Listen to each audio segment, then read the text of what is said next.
I'm going to do this like the big shows do. My name is Jordan Middlebrook, and welcome to this episode of By The Wayside. On today's episode, I'm going to be speaking with illustrator Richard Reyes, of course. We got lots of little fun things sort of dotted here and there throughout this episode.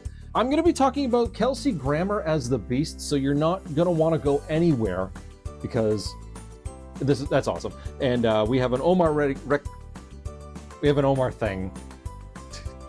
Dang it.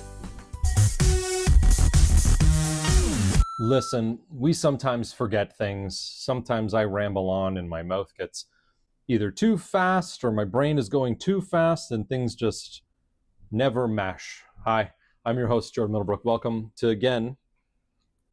again to this episode of By The Wayside. I'm going to start right off. I got an itchy nose. Zoom in a bit. That's an itchy nose, folks. My guest today, he does a lot of pop culture stuff. He talks about X-Men. He talks about what question do I ask? X-Men and Transformers. You got to stick around for some awesome X-Men and Transformers news from Richard Reyes on today's episode of By The Wayside. So since we were talking about X-Men, I thought it was really important that I put out into the stratosphere, I put out to the internet, one of the most important castings that's ever existed. Now, I'm not talking about Heath Ledger as the Joker. I'm not talking about Hugh Jackman as Wolverine. I'm not even talking about Christopher Reeves as Superman. I, of course, am talking about Kelsey Grammar as Hank McCoy, aka the Beast. Now, if you are unfamiliar with who that is, we're going to do this here. And we're going to go Hank McCoy, the Beast, as played by Kelsey Grammar. I'm not going to hold that pose forever because each episode is a 29 minutes of fun. Lots to do, lots to happen, and if Jordan stops talking for any minute of any period of time during an episode, we'll just edit it out, and you'll never know. The magic of television, everything on the internet is true. There is something about the casting of Kelsey Grammar as the Beast that's amazing. It's his upscale accent, I think, really adds to the character. It levels him up in a way that not a lot of people can do. Sure, Patrick Stewart as Professor X was British, and there's this air of regality to it, but there's something about I don't know what that accent that Kelsey Grammar has. I can't describe it. But his years as Frasier helped cement the fact that he was a trusted intellectual. And I think that's important as well. When you look at things like a situated character contributing to something that we all know and love. I didn't write anything down to back that up with. So I think you're just going to have to believe me on that. Because like I had said at the beginning of this episode, everything on the internet is true and everything I say is factually possible. George Buza, if anyone's wondering who that is, he voiced the Beast in the animated X-Men. And while he was the first to really give the character a voice, I think that Kelsey Grammar himself kind of gave everything to the character.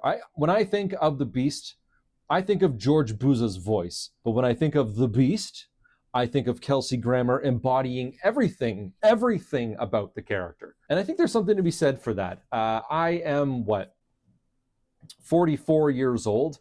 And when X-Men The Last Stand, which is the third one in the live action movies, came out, one of my favorite things about that movie is the Kelsey Grammar part of when he plays the Beast and Hank McCoy. He says, "Oh, my stars and garters." Oh, my stars and garters. Go into stealth mode. The voice captures his wisdom. It's important. Kelsey Grammar had absolutely everything. I've mentioned that a couple times. I wrote all these things down. I talk about Heath Ledger and Hugh Jackman as the Joker. That's great. If there is one thing to take away from today's episode of By The Wayside, it is, in fact, I am the host, Jordan Middlebrook. It is also the fact that Kelsey Grammar totally embodied Hank McCoy, aka the Beast, in the film X-Men The Last Stand. I am not including the Ms. Captain Marvel sequel. Why? Because it was a CG character and it isn't as good as the man in a suit. Ladies and gentlemen, I'm Jordan Middlebrook. We got lots on this episode. Please don't go anywhere, because if you do, you're going to miss Richard Reyes. And you don't want to do that, right?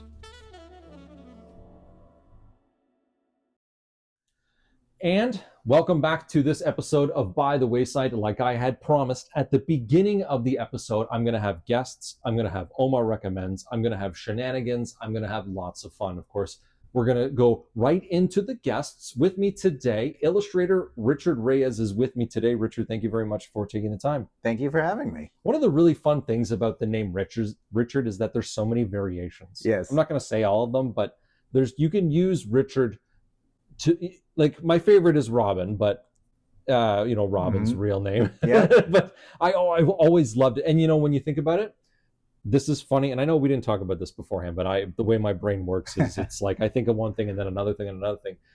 I'm a huge fan of Dick Tracy. And it wasn't until the early 2000s when I realized that Dick Tracy's name is Richard. And I'm like, wow. I just thought it had to do with, like the detective of it all. It was like, that was his name. But like when he came out in the 30s, it was just this like, we're going to call him Dick, we're going to call him Dick, see? So no, it was actually Richard, and it kind of blew me away. I'm also really slow on the upkeep, so it takes me a long time to figure things out. Illustrator Richard Reyes is with me today. Hi. Let's get right into the questions, because I could talk about Dick Tracy for hours, and we really got to derail that train before it happens.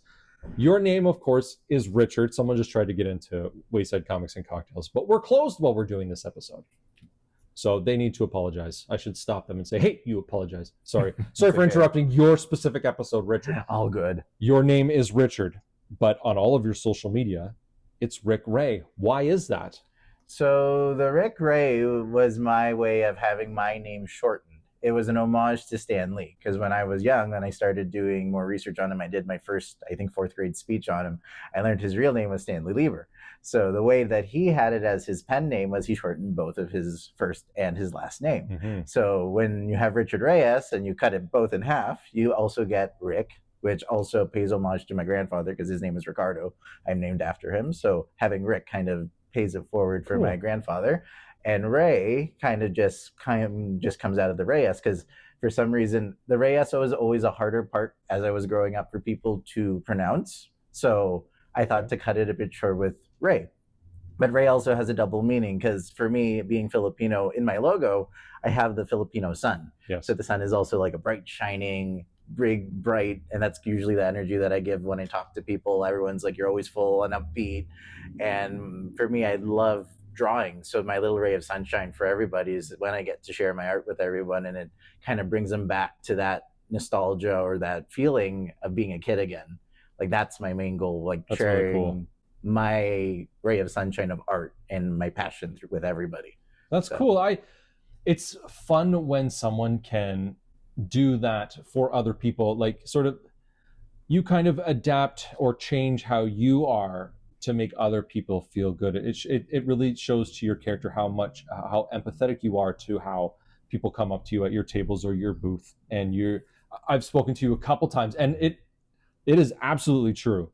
And I'll say Little Ricky Ray of Sunshine is the best. That should be your new moniker, by the way. And you have to pay me every time someone uses it. Richard. Also Reyes, that's easy. I gotta be honest with you. Richard Reyes, that's an easy one. It should be. I don't know what it was. It should be. It was all the substitute teachers growing up. I don't know what it was. It was just Reyes never stuck, even though it is kind of laid out. It's Latino. I don't know. Phonetically, it is phonetically very easy. Easier name, but yeah. So Richard, your art can be described, funny enough, very much like your personality, bold and colorful. Is there an influence for that style, or did it develop over time?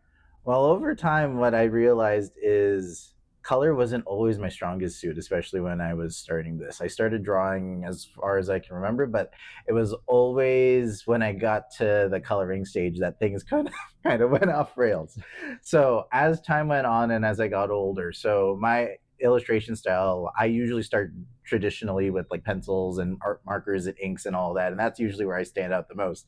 But when I started adding coloring, it was kind of a bit difficult choosing which medium works the best for me, whether it's like pencil crayons or markers. I found alcohol-based markers were my like preferred, and that's why when I come to these events, I always have like my sketch cards and everything, because it's something to keep busy as time goes on, but it's also you have to have the knowledge prior in order to understand. If you're working with mediums that are very like permanent and you can't change it, you have to know at least the basics in theory and whatnot. So going to school for illustration helped me learn how to use certain colors and certain palettes, so that when you're creating a piece or even just trying to figure out where the setting or the time of day like you want a character to be in, then you know at least three key colors or whatever that you'll be able to know to use towards your piece. So then it evokes that same motion. Whether for me, I was told as I was in school that most of my art reminds them of a Saturday morning cartoon, which is a big compliment for me. Because for me, that's all the stuff that I grew up on, hence why Transformers, Marvel, all that stuff. Richard, you're tripping on my question after the break. But those are like that. Those is what informed my color palette, because I usually use those shows as my guide when I try to create my new pieces, whether it be character posters or even the old like kind of retro aesthetic of 90s Marvel cards. Like those things I really enjoy seeing. I try to flip through and get as much information as I can, because I did do one for one of my friends on YouTube, Kevin Wong from Toying Around. Oh, right on. I drew him and his friends as the X-Men, and he ended up turning them into like trading cards for his cons and his shows. So it was very honored to actually have something in between where it's like I'm paying homage to stuff that I grew up with, and then that's where kind of the color palette goes. It's like I'm very heavy into the 90s. Yeah. I was born in 99, but everything that came before was like that's where I grew up with VHS tapes and everything. So the color palette more or less grew from my knowledge from school, from color theory and everything, and then applying it to stuff that I already loved growing up. Yeah. So combining those two, that kind of creates the style that I have for the bold and the colorful for those things. Yeah, I like that.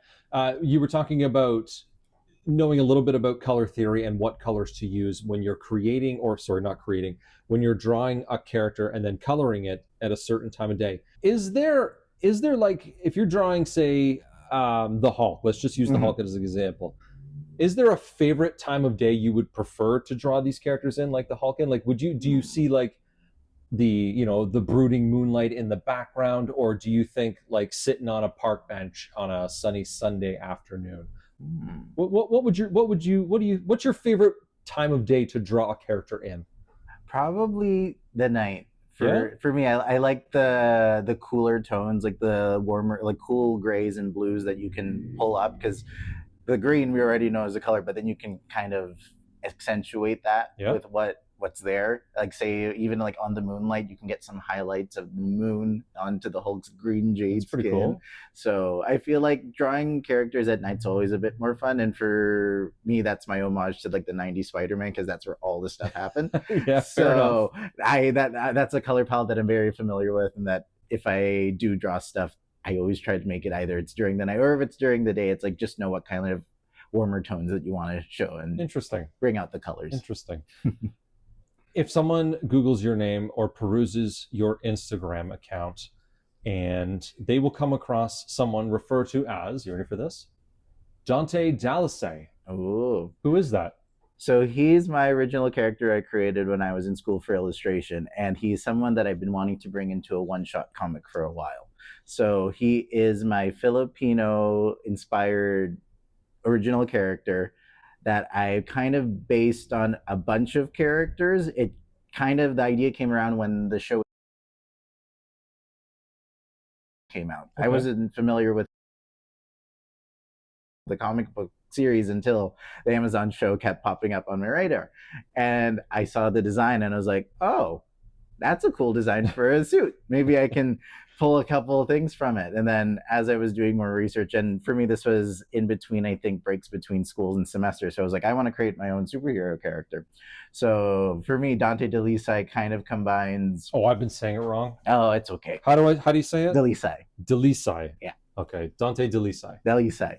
He comes from a Filipino name of... I think an action star from the Philippines. It was one of my dad's favorite long-running soaps that I was like, I like the name. And then I got the name Dante from Dante Bosco, who's Rufio from Hook. Oh, yes. And he is also voice actor of Zuko and a lot of many things. And I got to meet him this year at Fan Expo too. So I forgot to tell him that I named a character after him. But it's okay. I was in awe from meeting another Filipino guy that I've been watching since I was a kid. But Dante and Dalisay comes from those. And it kind of reminded me a bit of Daredevil, Richard Reyes, like the RR, the Stan Lee kind of rolling off the tongue with the two consonants. Like that's how I created the name for that. That's cool. And for me, he's kind of based on Shang-Chi, like he knows martial arts and fighting. I have, if you go to my Instagram page and you find him, he also has these two Kali sticks that are based in the Filipino martial of Arnis de Armas, which is also just another name for Kali or anything with the batons. Okay. And for me, I wanted to help kind of bring that more to the forefront because it is a martial art that's known everywhere. Like Dick Grayson, Nightwing, that's those two Kali sticks are like what they're known for. Daredevil has those, so it's like I wanted to at least bring it to a character based on like the home roots where they came from. So I have a script more or less ready. I just need to finish off the one shot because I do have a lot of ideas. I have a couple characters and twists I already have, but I'm getting ahead of myself. I need to more or less take time, plot it out, and then once it's ready, I'll be able to show him with the rest of the world. Richard, I always say that baby steps is still movement. So one step at a time. Richard, stick around. You stay right here. You stay right here because right after this little bumper, we have lots more with Richard Reyes right after this. This is By The Wayside, and we'll be right back. Welcome back to this episode of By The Wayside. Richard hasn't gone anywhere, so don't worry, he's still here. We're going to ask him a ton of questions. Stick around at the end of the interview because I have some hard-hitting questions that Richard is not prepared for, and you're going to want to see that. Richard. Rick Reyes. Richard. Oh my goodness. You got too many names now. Sorry. I'm out of here. No, you're out of here. Leave, sir. Your most recent works is steeped in pop culture. I know we touched on this a little bit before. Notably, the pop culture I'm speaking of is the X-Men and the Transformers. Why is that? Those are probably the two shows that had the biggest impact for me growing up. Transformers was more or less from the movies. Michael Bay was the first introduction I had to that. But as I got more into the franchise, because it is over 40 years, I learned about the Generation 1 1980s cartoon. Yeah. And my parents thought that by buying me the box set of 1980s cartoons would keep me from using the DVR. So that the current show of Transformers there, they would be able to delete it even though they're totally different shows. But the Generation 1 cartoon, for me, I learned that one, the voice of Peter Cullen from the movies is also the original voice of Optimus Prime. So to hear both kind of voices, like the same guy doing it all the way back in the 80s, and he's still doing it for the movies, like that's kind of what made me go, okay, I'll give this show, like it's a cartoon, it's a nice like story that they tell, like good versus evil, like two alien robots that turn into things. It's great. So for me, like that, having that kind of background on just something that seems so cool, like to think that a car outside could be an alien robot from another planet, or that they would turn into these giant things that like the voices and stuff, like you wouldn't think are unhuman, but it's coming from a person when you grow up. So Transformers for me is like a big influence on most of like what I do, because I grew up collecting all of it. I still collect it. There's so many toys that I probably should have a warehouse for it, but it's hard. But for me, Transformers has always been like that always tug between good versus evil when it comes for like those archetypes and things while you're growing up. It becomes your fable. And to always have like to find hope in the darkest of times, even if it's at war, like there's stuff like that. Like for me, Optimus Prime probably is like the mainstay character, and which is why I draw him the most at all the things. And not just because of that booming voice too, it's just like the things that he kind of represents too. And for me, like the X-Men as well, like I grew up with the Spider-Man animated show and didn't know who X-Men were until they appeared in 2 episodes of, I think it was season 3. And to hear that theme, that Ron Wasserman theme, and I'm like, who are these characters? They sound so cool. And to hear like Cal Dodd and George Buza's voice as Beast and Wolverine in like a show that I was like, I need to do more research on these guys. Like, who are the X-Men? And thankfully, like within the last couple of years, like Disney Plus was able to put the entirety of X-Men, the animated series, on, and I got to watch it all from like beginning to end right before X-Men 97 came out. And I never realized how much I could relate to some characters. Like it's one of those things where you feel seen watching stuff when you get to relate to certain things. And the X-Men being kind of put in a way where they can represent a lot of things, especially with like racism and like civil rights and all that. Like, as someone who's always felt maybe a bit different than others, the X-Men gave me a place to kind of be like, being different is fine. Doesn't matter what you look like, what you do. What matters is what you do with it, and more or less doesn't matter what other people think, as long as you're happy doing what you do. Damn, that's good. Right? I like to hear that. That's really awesome to hear. I like the idea that fictional characters can instill a truthfulness and rightfulness in a human being. I think that's really interesting. We'll talk a little bit more about Optimus Prime at the end of this segment, so don't go anywhere, because I think you touched on some really amazing things about Optimus Prime. So of both those properties, Transformers and X-Men, which do you ultimately prefer to draw? Oh, yeah. See, we're getting closer to the hard-hitting questions. This is just like the baby hard questions. The next one after this is going to knock you just to the moon. Ooh. Or Cybertron. Oh, I really stumped you. You stumped me now. Yeah, those two.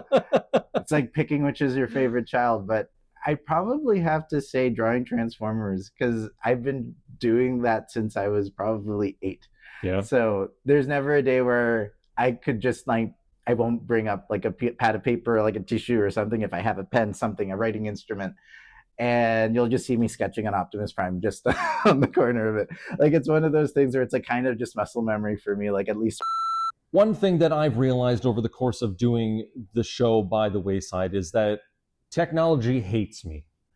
But there is something that happened over the course of this episode that was missed. And I had to make sure that the entire world gets to be a part of what I just experienced. I asked illustrator Richard Reyes if he can do an impression of Peter Cullen as Optimus Prime. I was astounded by what happened. Richard, can you please do an impression for me of Peter Cullen as Optimus Prime? Sure. Before time began, there was the cube. We know not where it comes from, only that it holds the power to create worlds and fill them with life. I don't have. This is just the greatest thing that's happened to me all weekend. There is so much more in this episode, but I don't know if we can top anything that's just happened. Stick around. We got lots more. Thanks, Richard. Thank you so much. No problem. Autobots, transform and roll out. Yes! Yes! Oh my goodness, Richard. That was phenomenal. We'll get there in a second. Let me do my first bit first. This guy, I'm making me first. It's in selfie mode. Don't. This is on television, Omar. Usually when I do an Omar Recommends here on episodes of By The Wayside, it's over at the table over there.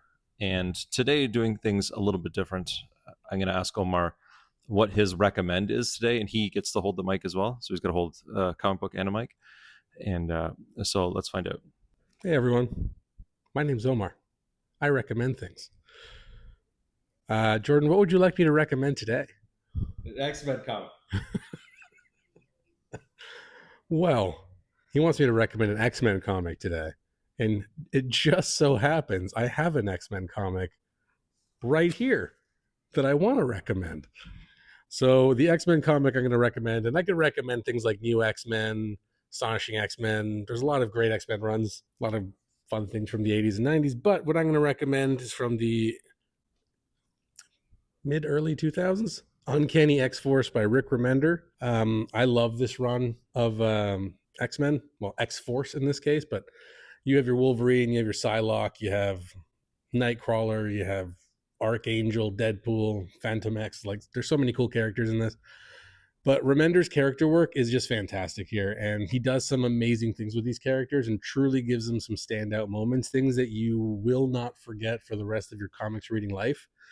There is one scene in particular that sticks with a lot of people who've read this run of Archangel and Deadpool having a moment where Deadpool is feeding Archangel to try and bring him back to strength. and let's just say it gets a little weird. But it's a great run. It starts with them trying to assassinate the reincarnation of Apocalypse, and then it sort of jumps into what's called the Dark Angel saga. And like I said, some truly memorable moments with these characters. You get a lot of awesome relationship stuff between Psylocke and Archangel. Phantom X has always been a standout character ever since the new X-Men run. Some really fun Wolverine stuff. You even get Deathlock in here, but it's just a truly great run. It plays like an amazing action film, and I can't say enough good things about it. If you've never read The Uncanny X-Force by Rick Remender, stop what you're doing. Get on it now. It's also got some of the most amazing art from Jermo Pena, Esad Ribic, Phil Noto, Votan, Mark Brooks, Art Ticini. Like, there's nothing that can go wrong in this collection of comics, from writer to artist. It's truly uncanny. And I'm getting a look from someone off camera there. Sorry. From my amazing wit that I'm providing in this moment. But yeah, Uncanny X-Force, check it out. One of the best X-Men runs, or X characters in general, ever. Check it out. You gotta say your thing. I have to say my thing. For a moment, I forgot what my thing was, but then I remembered that we will catch you by the wayside. Thanks, Omar. Hey, I can't thank everybody enough for coming on today's episode. Of course, I want to thank my guest, Richard. Super awesome, fun guy. Just the Optimus Prime thing still blows me away to this day. It's unbelievable that that happened in real time and then technology screwed up. And I asked Richard to do again. You gotta follow Richard. It's just too magical. That gentleman is just too dang magical.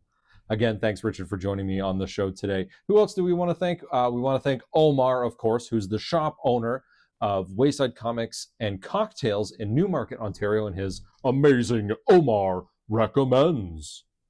Did that sound cool? Did that sound cool? Thank you, Wayside Creative, for supporting the show and everything that you do. Let's do the thing where I turn like this and I press a button. Ready? Did it work? That's twice I've asked. All the social media, of course, Instagram, Facebook, TikTok, the website. Is the website there? Yep, it's down at the bottom. That's right. I know everything that is on this list, and it's important for you to go to every single one of these to like, follow, subscribe, share, comment. What else can you do? You can do all sorts of things with these social medias, and I encourage you, let's change it back. I encourage you to just get the word out there about this show, By the Wayside, so we can, here on Main Street in Newmarket, it is a busy one. There's lots of noise happening around here, and I bet you can all hear it. Once again, I'm your host, Jordan Middlebrook. Thank you for coming by, listening to me. I can't believe it. Unbelievable. Catch you by the wayside. Unbelievable.